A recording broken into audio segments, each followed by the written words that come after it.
I want to start today, as I usually do, by just say welcome to our special event, and thank you all for coming.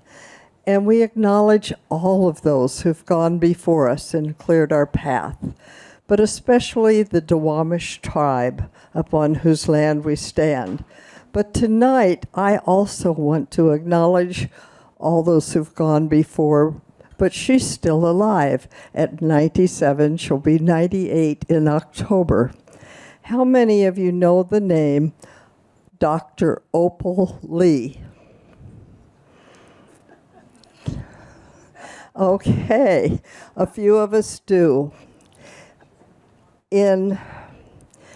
We know that in 1685, the proclamation was signed by President Lincoln. I'm sorry, 1865, thank you. That's what happens when you don't put your glasses on and read your notes.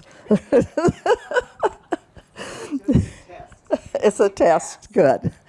And so there was a family in Texas, and that family built a home, and the neighbors were unhappy with it. And so it was destroyed. All the furniture was crushed in the street. And the family, she is the great-granddaughter, I believe. Or no, it was her father. I'm sorry. This is her father, Dr. Opal Lee. And it was never mentioned again. They ran for their lives. Her father kept her safe and didn't even let her know what was going on. They built another house in an acceptable neighborhood, and there she grew up and thrived. And then she decided something needed to be done, because Texas didn't learn about the emancipation until 2 years later, when the Lieutenant General came through 2 years, actually 2.5 years later, and said, "You're free now." What happened to all those lives during that 2.5 years is egregious, I'm sure. And so then she took it on. She has had years of being an activist, a teacher, a counselor, and she decided, we need a special day. We need a national holiday for government, that when we go to this national holiday is in acknowledgement of that situation. And it's called Juneteenth Day. And since my birthday was 89 yesterday, and Juneteenth is today, and she was 89, Opal, Dr. Opal Lee, and she started, okay, I'm going to walk to the Capitol and see if we can get some attention here and have people know what happened, and see if I can get enough people to sign a petition. And she would always walk 2.5 miles later every time she went into a city to talk, because it was 2.5 years before they really had awareness of their freedom. And in doing that, she also walked 1,400 miles from Texas to to the Washington, D.C. That didn't happen, but later she did it again. And that time she had a petition. Now, I'm shortening this long story. It's on YouTube, it's on Google, and it's wonderful. And she's 97 today, and she said there's still work to be done. But she went back. She was nominated for the Peace Prize in 22. She was there when President Biden, by his side, when he signed the government acknowledgement of this day for now what we call Juneteenth. So thank you for that. And it is such an honor tonight also, thinking of all of this and her journey. And I will just close with some of her last words, where she's looking forward to the future. And she said, I was thinking I would be an old lady at 97 in my rocking chair, but there's still work to be done. And so it's with privilege and pleasure that I bring up our program chair for tonight, and that's Susan Platt, and she will introduce our guests to you for an evening of lovely poetry. Thank you. Excellent. Thank you.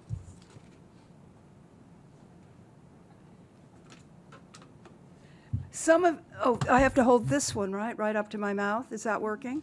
Turn it on. Oh, I turned it off. good point. Is it working now? Yes. Okay. Some of you may have heard Dr. Georgia Stewart McDade and Jacqueline Ware when they came with the African American Writers Group. That was last fall or sometime, I can't remember. What, here? Year ago. Okay. So I am mainly going to be introducing them, and then Dr. McDade will introduce our honored poet, Colleen McElroy. Got it? Okay.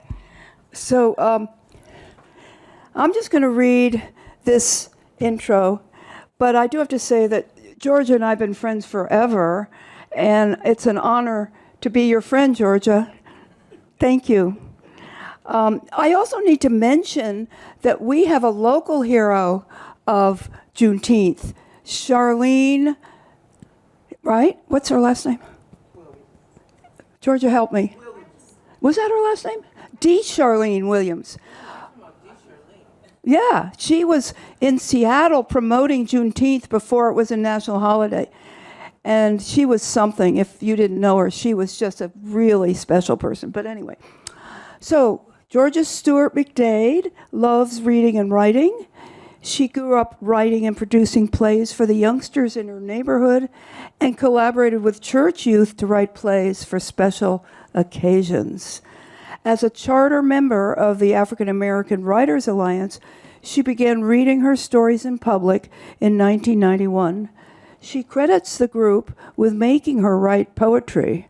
For a number of years, she has written poems inspired by artists at such sites as Gallery 110, Seattle Art Museum, that was Jacob Lawrence years ago, and that's how I first met you, Columbia City Gallery, Onyx, and the Onyx Fine Arts Collective. For several years, Georgia wrote for Pacific newspaper, especially the South District Journal. Today, she reports for South Seattle Emerald and Leschi News, for which I also write, and does interviews for community radio stations, KBCS and KVRU, as she continues working on 2 biographies and poetry. She hopes soon to publish the journals she kept on her 6-month solo trip around the world.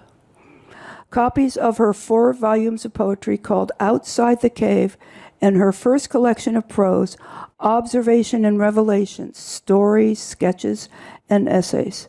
Her latest book is The Unlevel Field. She may be found at the Seward Park Third Place Books Reading on the second Thursday at 7 p.m. and Columbia City Branch Library on the second Sunday at 2.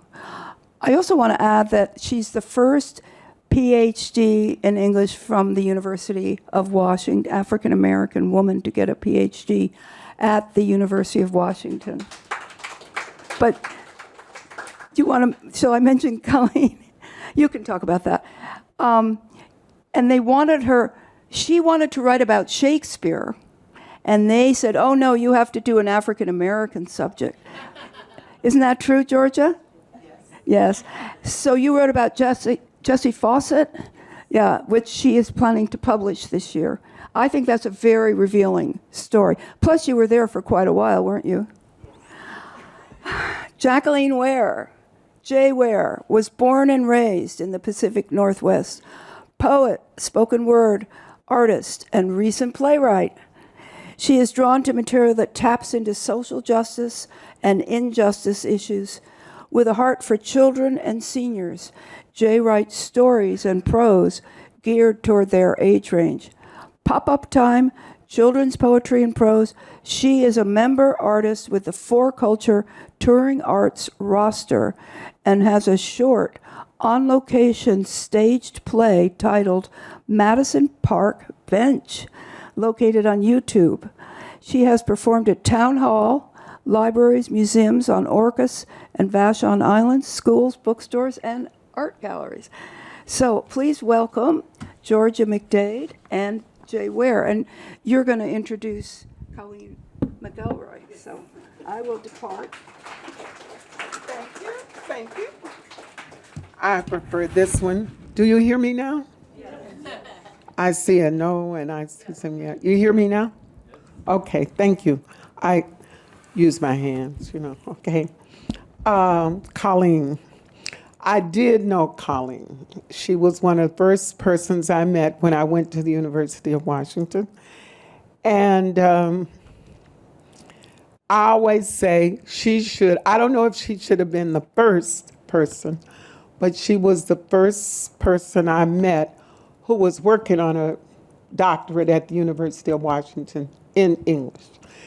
And she, African American, probably the first person.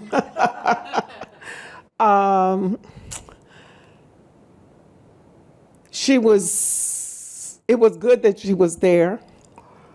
I did not have a white teacher until I was a senior at Southern University in Baton Rouge, Louisiana. I went to segregated schools until I was in college. And I like to say, like Ntozake, I met the real white people when I came to Seattle. And I applied for a job at the University of Washington. I'd gone to school in Atlanta. And I was told that I needed a PhD. And I should apply for the PhD program. And I didn't know any better. I applied for the PhD program. And what do they say? The rest of the story. And I did my master's thesis on Shakespeare. So it never occurred to me that I wouldn't be able to continue that on my doctoral dissertation. And when I finished the coursework, because I always went to school on semesters or at schools with semesters, when they converted the semesters to quarters, I needed to go to the university only 1 year. Georgia? Yes. Closer. Do you hear? Okay. So I don't want it. Yeah, I think, yeah.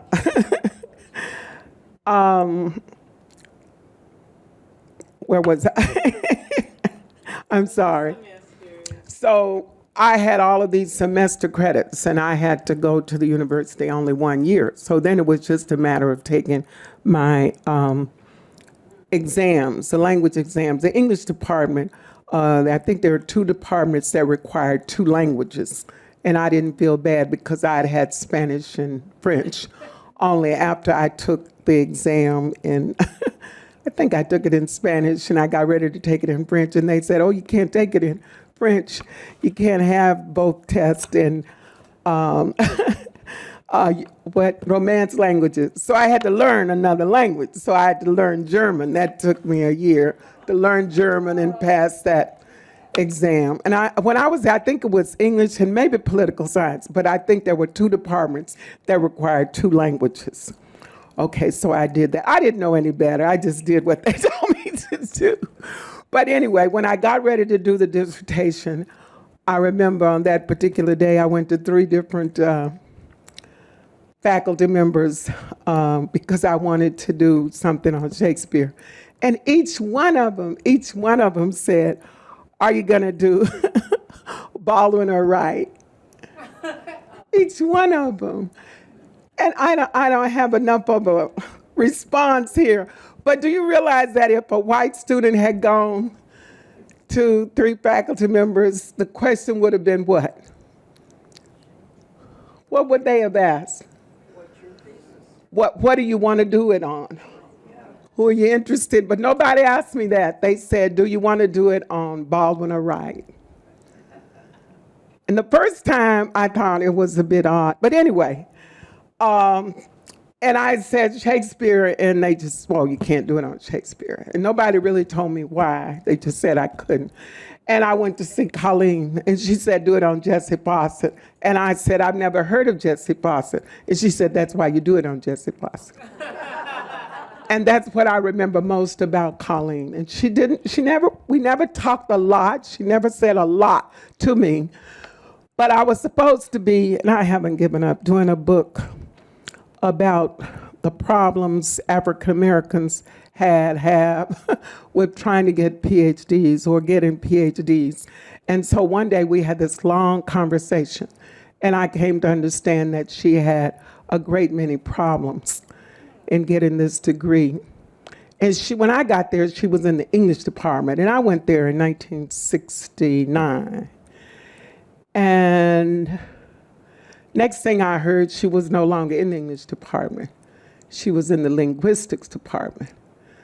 And when I got my degree, I started going to national meetings, and there's always a Black caucus. And at this Black caucus, there were all of these other people who had PhDs. And very few of them were in English, or they were in English education, or they were in linguistics. Most of them were in humanities. And we came to figure out that that's what happened. People were ushered out of English. We just didn't have it. And a Black man told me that I was never going to get one in English. And this is longer than I planned. But I want to make the point that he said to me that the oppressor always says that the oppressed cannot speak the language of the oppressor. So to get a PhD in English is to say that the oppressed can indeed speak the language of the oppressor. So that's it. And it just made so much sense, but not enough sense to make me stop, you know? But it made so many people.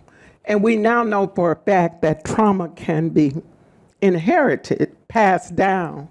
And I'll always wonder how many African Americans, how many of us at such young ages went to white schools, predominantly white schools, and what happened to us as a result. I know one man who was getting a PhD in sociology, and he finally got it. It took him a long time, and he got it. And after he got it, he left academia, and he started driving a milk truck. And that's the last I heard of him. And I know people don't like to hear stuff like that. Now, Colleen nor I did not resort to milk trucks when we got these degrees. But I often think about the titles of some of her poems. She published 10 books of poems: Music from Home, Winters Without Snow, Lie and Say You Love Me, Queen of the Ebony Isles, Bone Flames, What Madness Brought Me Here, New and Selected Poems, Traveling Music, Sleeping with the Moon, Here I Throw Down My Heart, Blood Memory. And she published a lot of short stories too. And I say all of this because when I discovered, or when I saw in the Seattle Times that she had died, I stopped and I just, because we never had another talk that I always wanted to have.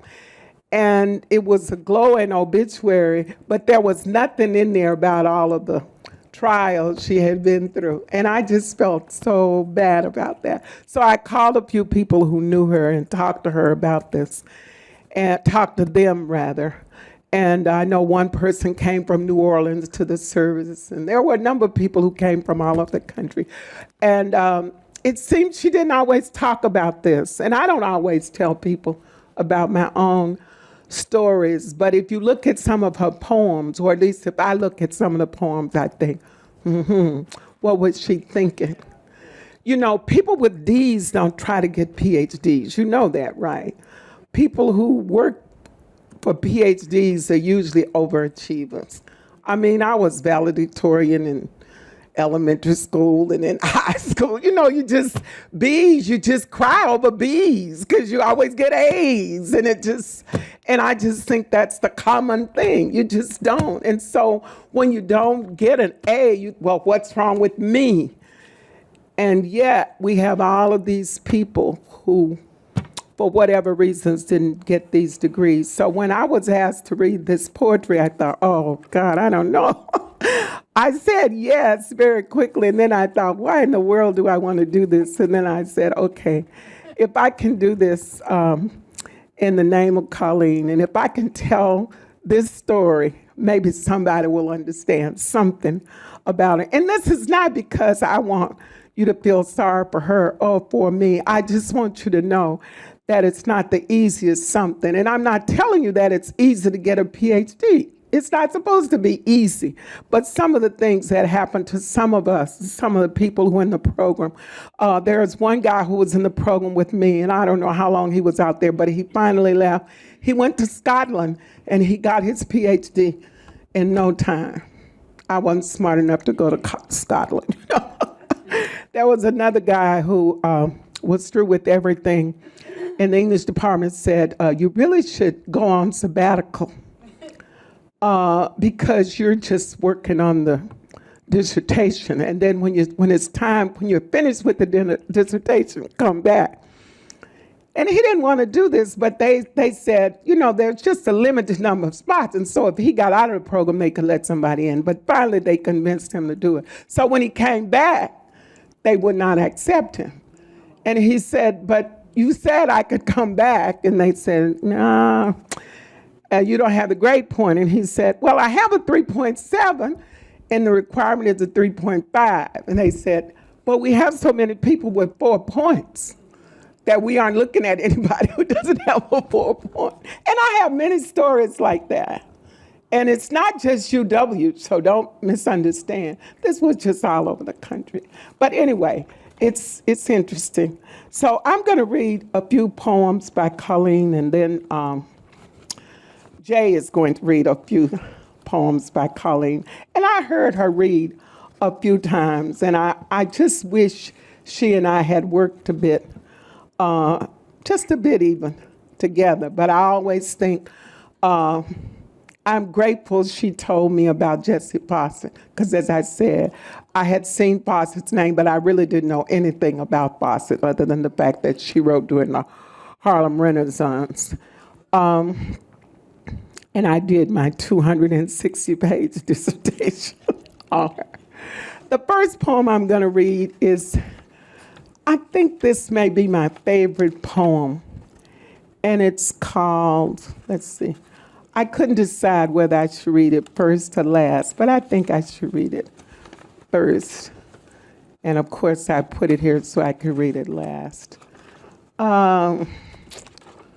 Maybe I'm not supposed to read it first, huh? Since I can't find it. But it's in here somewhere. But it's just, I don't know, it's just so interesting when I read these poems based on the little I know about her. And I would never tell anybody that I knew a lot about her. I'll get to it. I'm not going to read it first, but I'll read it maybe last. This one is called Sidewalk Games. And it's a long poem, but it gives you, at least it gives me an idea of what kind of life she had, a lot about her story. We poets don't always say it's about our lives, but I think it always is to varying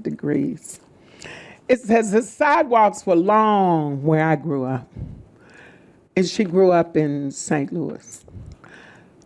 They were as veined as the backs of my grandma's hands. When I read this kind of poetry to my students, I taught for over 30 years, I often say, close your eyes and just picture this. You know, you can see it. She was definitely a poet. We knew every inch of pavement. We jumped the cracks, chanting rhymes that broke evil spirits, played tag at sunset among the fireflies and sweet maple trees, or sang wishful sonnets about boyfriends to the tune of whipping jump ropes. The sidewalks wrapped around corners like dirty ribbons lacing the old houses together in tight knots. Maple trees bordered the all-white cemetery. Sometimes we'd watch Priscilla's uncle sway down the dirt alley towards home. We called her Pussy, called him Crazy Max. He was feeble-minded and took to fits, barely making it from alley to pavement, loping down the street like a drunk. We paced his jagged walk against tumbling tunes, taunting each pigeon-toed footstep with rhyme. The boys, bolder, louder. The girls, tagging along, braids flopping like twisted hemp, ending in brightly colored ribbons. We turned our black faces into silence when he finally made it home, watched him grope up the broken concrete stairs, clutched the wooden railing, lunged for the broken screen door and his medicine. His tongue flopped wildly, parrot noises drowning his sister's cries as she rushed from the black pit of their house. One day he leaned away from the safe umbrella of his sister's voice, leaned into the sky, hanging on the porch rail like a rag doll, then fell into the cracks of the sidewalk. We rarely chanted after that. Always passed Pussy's house in silence.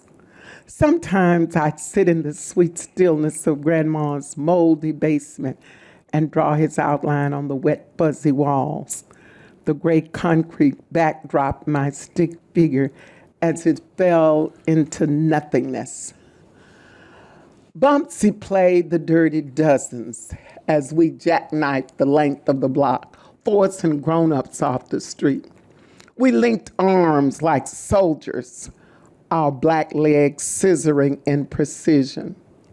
One's a company, two's a crowd. 3 on the sidewalk is not allowed. Last night, the night before, 24 robbers at my door. Police, police, do your duty. Make this boy stop feeling my booty. Mary, Mary, tell me true, who is the one you love? The soldiers, wooden guns, and sharp tongues. We got comic books for the price of one in blitz attacks at Old Man Pharaoh's dirty store. Garages were secret places for dirty jokes. Our folks couldn't afford cars.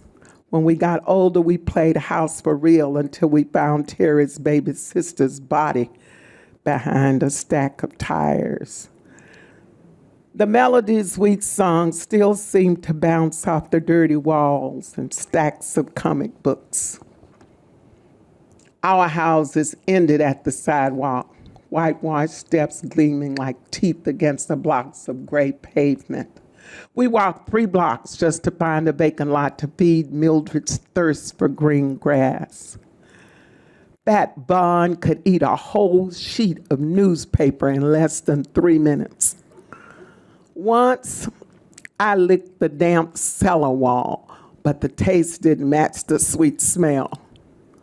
10 years later, I searched through Grandma's things before they were sold for auction. I found her picture, 3 comics, and the wind-up Victrola we had used to put on our version of Cotton Club musicals. We traded days so we could all be stars. The rest sang chorus until the Victrola ran out of steam, the record moaning like a sick calf.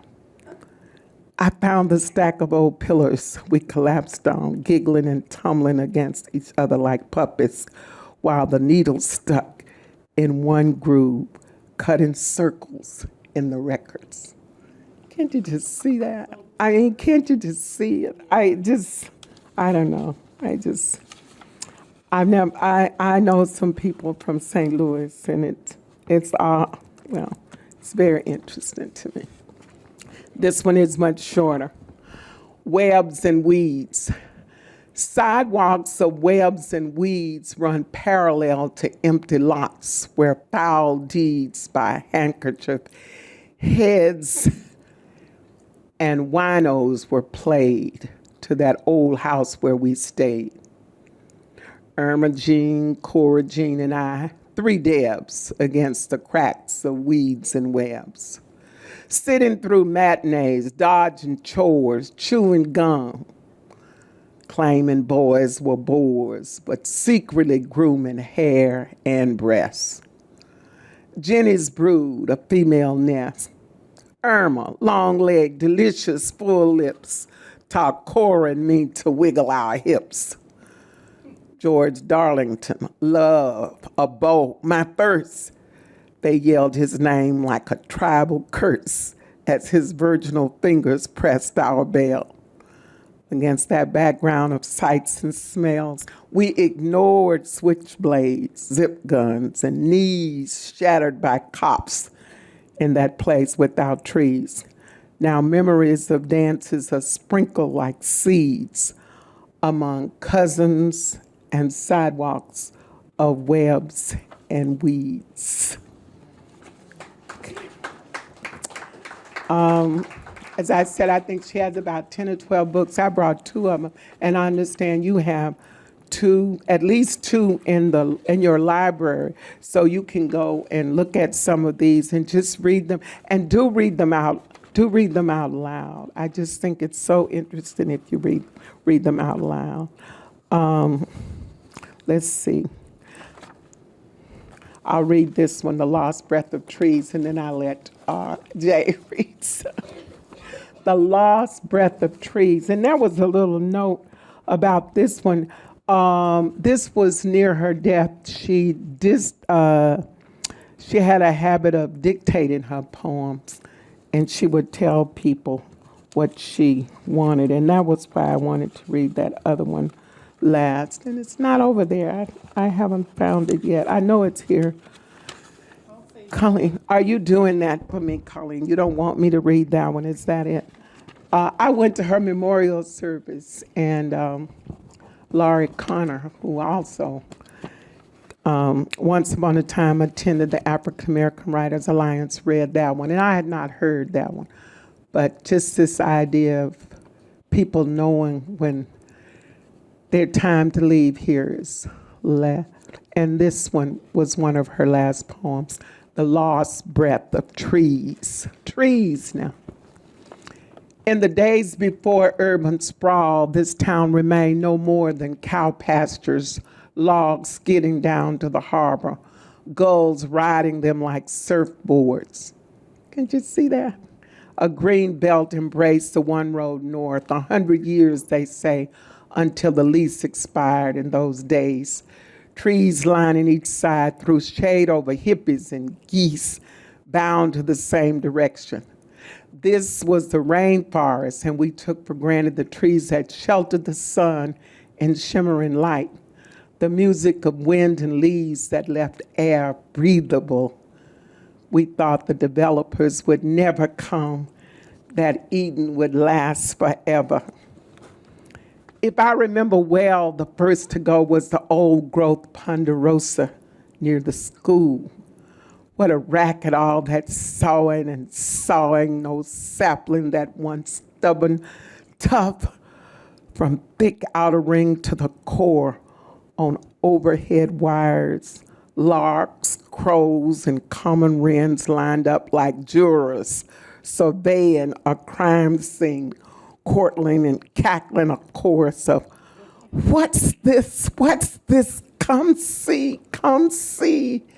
Every so often, one broke rank and swooped toward the cantilevered trunk as if they could bring back to life those limbs where each night they had fought to gain purchase, circling as if remembering the canopy before the thieving ravens evicted them, swirling in all directions. Birds, leaves, one and the same, into a vortex until the tree shivered one last time and fell still. Still, I listened for the rustle of leaves sweeping clean the air. Among the shadows of World War II bombers crashed on test flights, old growth forests thrive in the deep waters of Lake Washington. Know that the ghosts of forests reside in every city. Now and again, a crack in the pavement yields to a sprig with one leaf unfurling to what might have been the lush undergrowth of rainforests of village green. Stumps of roots fingering toward the sky, remnants knuckled in a path, stubborn as the gnarled toes of an old man struggling across the road. Bark tough as leather, peeled and frayed, the banyan, the elm, the oak, and spruce, the cypress, the pine, the redwood, and willow. A sigh, a whisper, a breath of fresh air. One morning on the sun-drenched asphalt, a blue feather lay as if fallen by magic from some child's dream of angels was there. Was there ever a bird so blue, so cobalt perfect, from downy barbs to veins, to fall undamaged by progress among the squalor of high-rises and noise of backhoes awakening each morning? Was this an omen, an augury, a straw in the wind to land here where few trees thrive? You look up at the birdless sky. Think, this is a city, this a mountain, this a remnant of the rainforest. Thank you. Okay.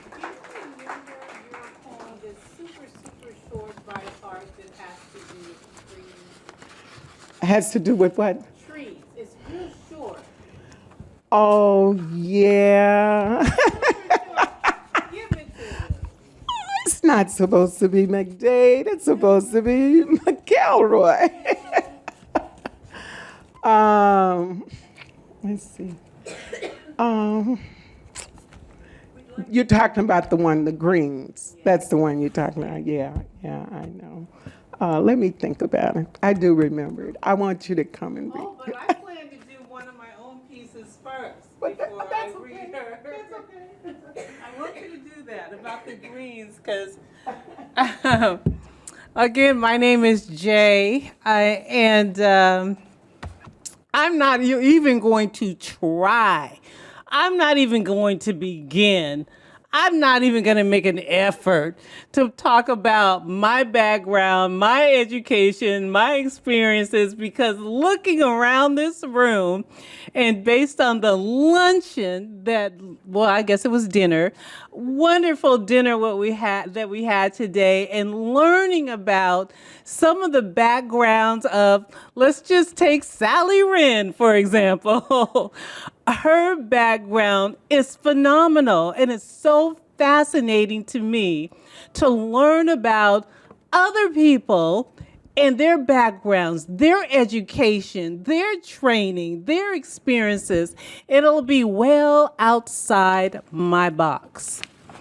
That being said, Colleen McElroy is an African-American woman.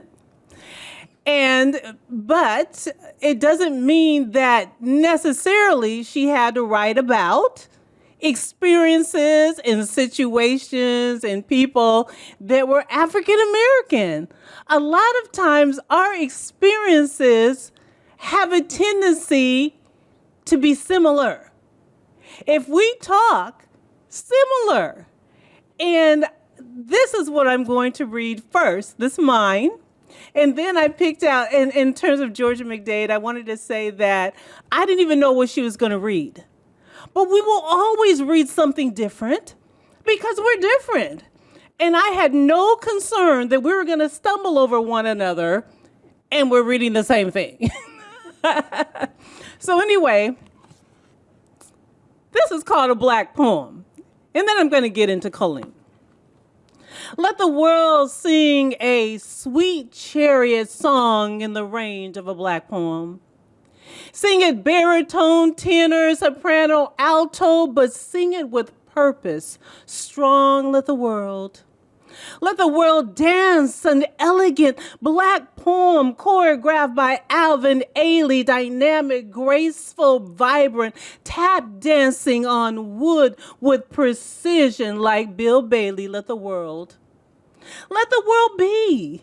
Let the world be a Black poem behind closed doors in a boisterous crowd. Be brilliant, bright, colorful, and shamelessly bold and proud. Let the world laugh. A Black poem deep down in your throat. Laugh it loud. Laugh at anything that floats your boat. Let the world quote. Let the world quote. Let the world quote a Black poem with the rich metaphors of Nikki Giovanni, Maya Angelou dripping honey in the rock, others following in their footsteps, taking stock. Let the world breathe. Let the world breathe in a Black poem from the rich, breathtaking Green Valley lows to the magnificent Shanghai Tower. Let the world vote. Let the world vote for a Black poem, voter suppression, a faint memory, dead and long gone. Let the world embody, just let the world embody a Black poem. Moving in rhythm, emotion seeping through every pore. The continent beating in unison, hearts move to the core. Let the world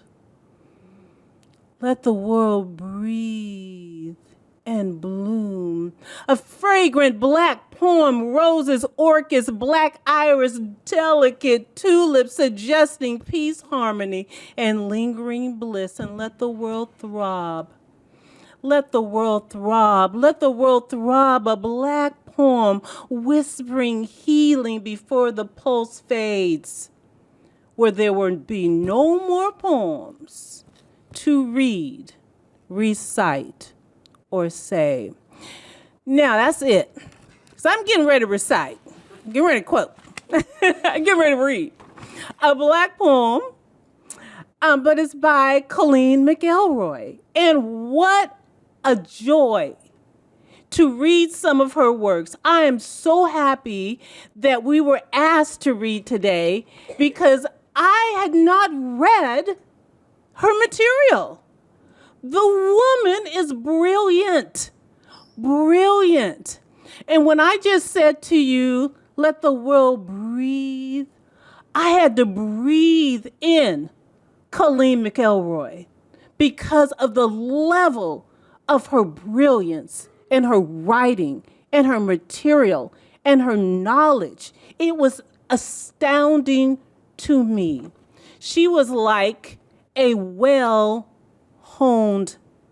instrument, her voice. Bone flames, bone flames. In a city full of graffiti, someone finally has found your heartline. A spray of red roses, the urge to buy terrorizes you. And you wonder how long you've been showing your secret vice. You remember when sales follow seasons, but now seasons seem created for sales. And you always know when one is in progress, and I have to stop there. One is in progress. When one is in progress, And that is because I love sales. So why did this piece speak to me? Bone Flames. I love a good sale. But I personally remember when all of a sudden the sales were happening constantly. That being the case, because by now seasons seem created for sales. And you always know when one is in progress, the city grows urgent with numbers baiting you for once a year clearance, closeouts, or 2 for 1 for a limited time only. Liquidations that will hopefully get you a dozen items to stave off mortality. That one extra dress, staving off mortality. That extra pair of shoes, staving off mortality. One line spray painted on a concrete wall and you feel mugged by graffiti. You begin to doubt yourself. Your body is black putty and can be roughed accordingly with fewer cavities. So you never pass up possibilities. You want double or nothing. 2 sets of lungs for ones that are failing, a heart to replace what floats inside your chest. You have been weaned into believing everything in this city is invention and chance finding. Yet you know delirium is not just a disease of the night. Buying it what keeps you from thinking about death. And endless tomorrows you can't buy despite annual discounts, trade-ins, bargains, and rebates. And now as everyone around you slips into poverty, there are warehouses full of material waiting for delivery. Someone is sewing on a collar or a zipper, polishing the base of a lamp like a favorite hunting knife. And as long as there are shops in Vermont and Tibet, you will want all that you see. You are bent on becoming the things you own, indestructible and recycled on instant replay. The next chapter in a serialized novel. You refuse to realize that, like all of us, you become what you eat.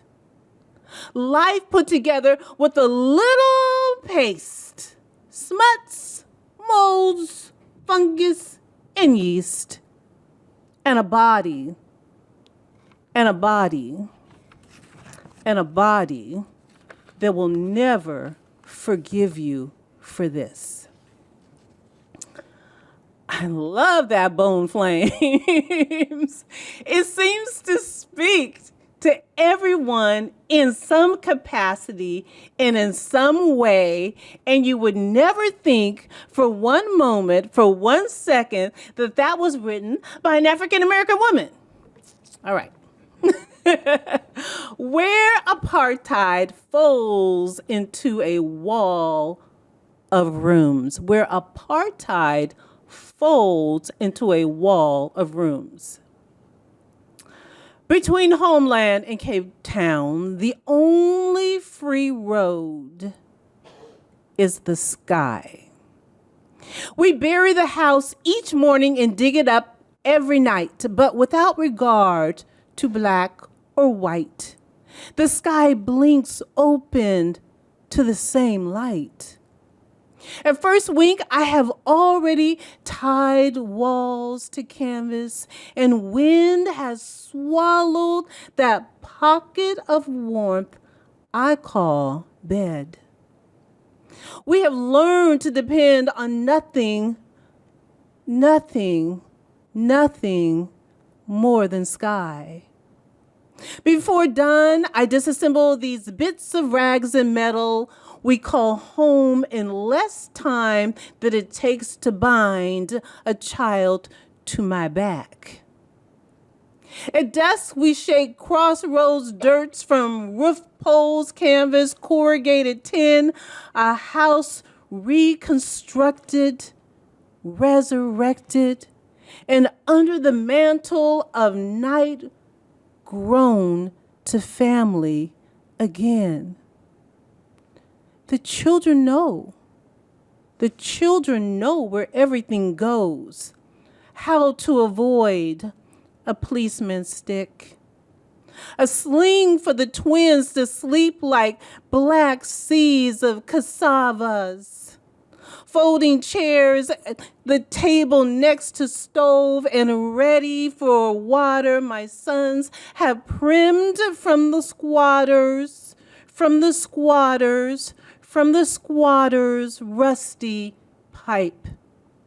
If we're lucky, dried meat to help Gary and coffee make a meal. If we're lucky. The sky will hide us like black dots in night's shadows, and we will dream about Bantusan and lost kingdoms, and we will dream, and we will dream. Last April, police cracked our thin dreams like twigs on the river. They came on a sliver of the new moon to leave me without house or husband. I slept. I slept in the ruins for 7 months to see him safe without.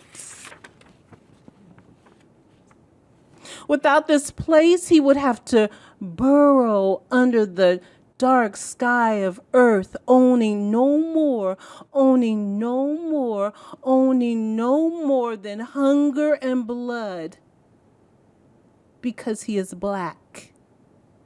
And I'd live less than a slave, waiting 6 months of days alone in meager sands. But here, we've no more than a miner's poor luck and a family's hope. The oldest washes diapers for the rich, while the youngest hides among dying thorn bush shadows. If the sky is not unkind, we, on good days, we keep time until dark. My sons walk their fathers safely to stingy work at the factory where he bakes biscuits he will never taste under the sky.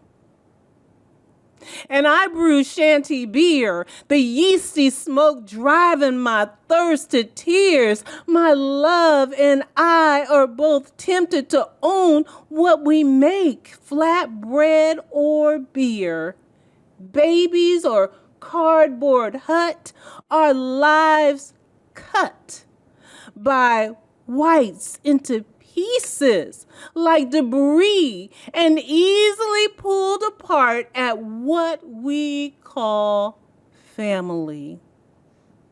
We are in a cycle of battered nights full of violent days and tell us when to breathe. We bury everything like loose grains or yams, roof, bed, cups, peace of mind, starving, babies, all returned to sand and waiting that brings us to broken dreams of the road that is skin of dust. We travel without papers or answers. We draw sun into night as surely as a storm washes what we know toward the sea, washes what we know towards the sea. But each time we reach the moon, each time we reach the moon, each time we reach the moon, we find they have moved heaven a little farther uphill. Ooh. That is so powerful to me. And that's all I'm going to do. I'm going to step away. But what I want to say in reading that one, there was one I'm going to read out of here, but I'm going to let that go, is that I'm thinking about what Georgia said about each time we've reached the moon, they moved heaven farther. I'm going to stick with heaven, farther away. Each time Colleen McElroy reached the moon, she had to go for linguistics. Each time Dr. Georgia McDade was ready, the test was in German. That's farther away. Thank you so much.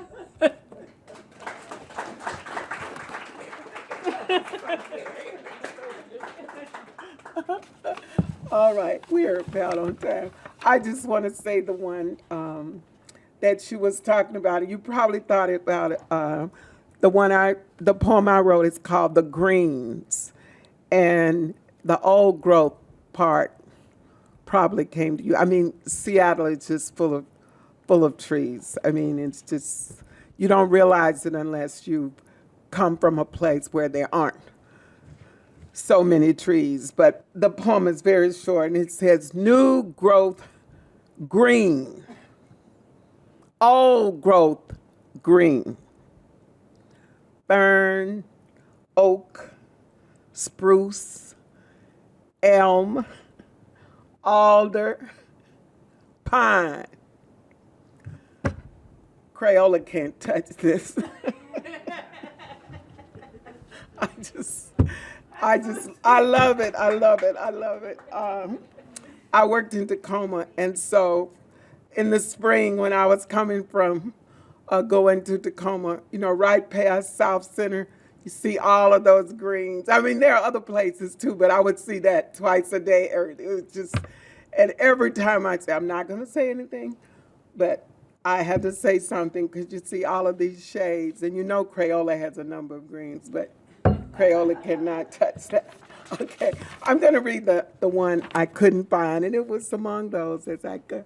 The title of this one is "Sometimes the Way It Rains Reminds Me of You."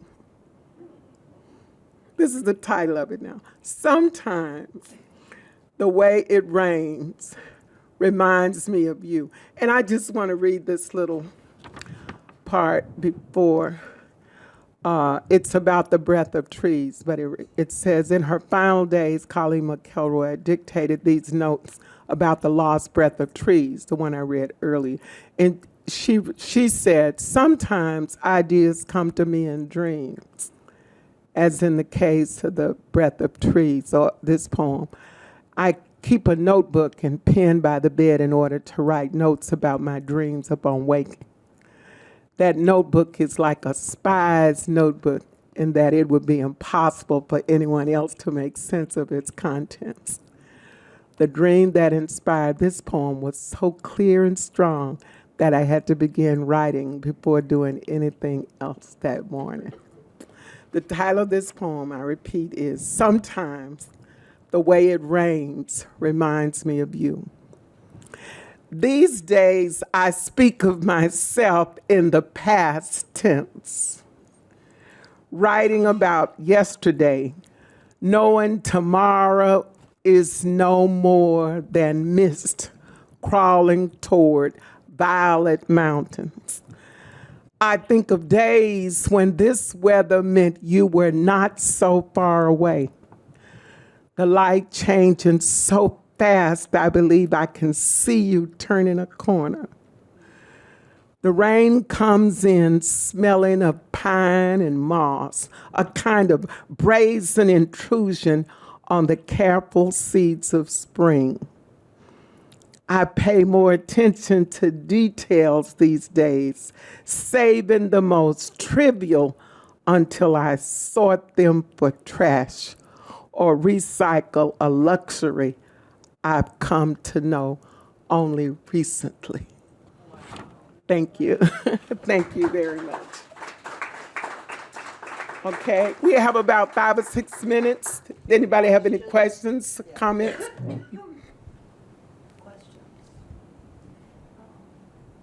No questions or comments? Oh, we're going to have questions. Oh, okay. Oh, okay. All right. Thank you so much. Thank you so much.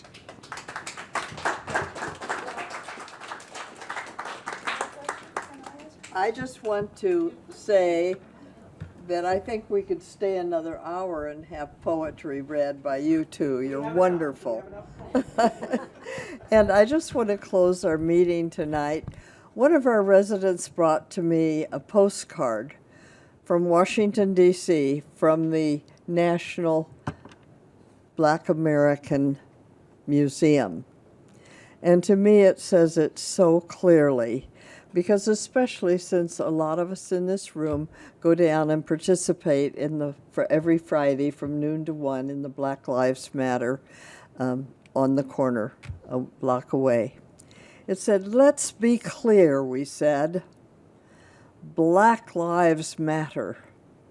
We never said only Black lives matter. That was the media, not us.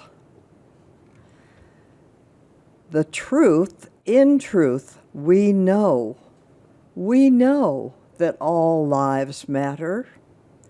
We've supported you all our lives. Throughout history. Now we need your help with Black Lives Matter.